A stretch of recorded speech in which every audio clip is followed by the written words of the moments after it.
आजच्या व्हिडिओमध्ये मी तुम्हाला सांगणार आहे क्रॉसपट्टी कशा पद्धतीने अटॅच करायची।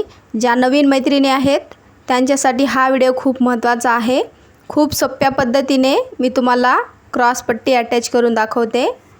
बिना अस्तराचा ब्लाउज आहे। आपण क्रॉसपट्टी जे आहे ते व्यवस्थितपणे स्टिचिंग करून घेऊयात। बिना अस्तराचा ब्लाउज ज्यावेळेस आपण स्टिचिंग करतो त्यावेळेस आपल्याला क्रॉसपट्टी डबल लागते। त्यासाठी आपण इथं क्रॉसपट्टी जी आहे ते डबल घ्यायची आहे। व्यवस्थितपणे इथं क्रॉसपट्टीला स्टिचिंग करून घ्यायचं आहे। खूप सोप्या पद्धतीने मी तुम्हाला सांगत आहे। तुम्ही इथं बघू शकता। व्हिडिओ शेवटपर्यंत पहा म्हणजे तुमच्या लक्षात बसेल। त्याच्यानंतर एक टीप टाकून घ्यायचा आहे।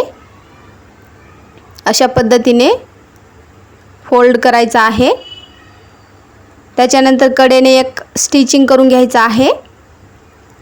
कडेने स्टिचिंग केल्याच्या नंतर फिनिशिंग खूप सुंदर येते। व्हिडिओमध्ये तुम्ही बघू शकता। अशा पद्धतीनेच तुम्ही स्टिचिंग करायचं आहे। कोणता पण तुम्ही ब्लाउज स्टिचिंग करा, कटोरीचा किंवा साधा, त्या ब्लाउजला फिनिशिंग येणं खूप महत्त्वाचं आहे। ब्लाउज फिटिंगला पण खूप परफेक्ट बसला पाहिजे। अशा पद्धतीने ब्लाउज जो आहे स्टिचिंग करायचा आहे। डबल टिप मारल्याच्या नंतर फिनिशिंग खूप सुंदर येते। अशा पद्धतीने त्याच्यानंतर आपला जो मापाचा ब्लाउज आहे तो घ्यायचा आहे। हुक्काच्या साइडकडून व्यवस्थितपणे पकडायचा आहे मापाचा ब्लाउज। इथं तुम्ही बघू शकता हुक्काच्या साइडने पकडायचा आहे। वरच्या साइडने गोटसाठी अर्धा इंच ठेवायचा आहे। क्रॉसपट्टीच्या साइडने मार्किंग करून घ्यायचं आहे। जेवढी आपली क्रॉसपट्टी आहे तिथून मार्किंग करायचं आहे। तेवढाच कपडा इथं कट करून घ्यायचा आहे क्रॉसमध्ये। अशा पद्धतीने व्हिडिओमध्ये तुम्ही बघू शकता। त्याच्यानंतरच क्रॉसपट्टी जी आहे ते अटॅच करायचं आहे। क्रॉसपट्टी जी आहे ते वरच्या साइडने घ्यायचा आहे। व्हिडिओमध्ये तुम्ही बघू शकता। ब्लाउजचा जो कपडा आहे तो वरच्या साइडने असणार आहे। क्रॉसपट्टीचा जो कपडा आहे तो खालच्या साइडने घ्यायचा आहे। व्यवस्थितपणे पकडायचा आहे आणि स्टिचिंग करायचं आहे। इथं तुम्ही स्टिचिंग करता वेळेस व्यवस्थितपणे स्टिचिंग करायचं आहे, गडबड करायची नाही। कपडा कोणताच ओढायचा नाही। ब्लाउजचा किंवा क्रॉसपट्टीचा कपडा बिलकुल ओढायचा नाही।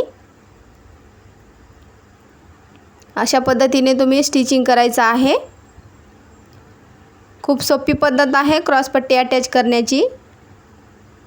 अशा पद्धतीनेच तुम्ही ट्राय करायचं आहे। तुमच्या लक्षात बसेल अशा पद्धतीने मी तुम्हाला सांगत आहे मैत्रिणींनो। डबल टिप मारून घ्यायचा आहे। डबल स्टिचिंग करून घ्यायचं आहे। खूप सरळ आणि खूप सोपी पद्धत आहे। तुम्ही एकदा बघाल तर तुमच्या नक्की लक्षात बसेल। अशा पद्धतीने मी तुम्हाला सांगत आहे। त्याच्यानंतर तुम्ही इथं बघू शकता फिनिशिंग पण खूप परफेक्ट येते। खूप सुंदर फिनिशिंग येते। हा कटोरीचा ब्लाउज आहे। तुम्ही इथं बघू शकता। फिनिशिंग तुम्ही इथं बघू शकता। अशा पद्धतीनेच तुम्ही ट्राय करायचं आहे। व्हिडिओ आवडल्यास व्हिडिओला एक लाईक करायला विसरू नका। माझे व्हिडिओ आवडत असतील तर चॅनलला सबस्क्राईब करायला पण विसरू नका। अशा पद्धतीने तुम्ही नक्की ट्राय करा।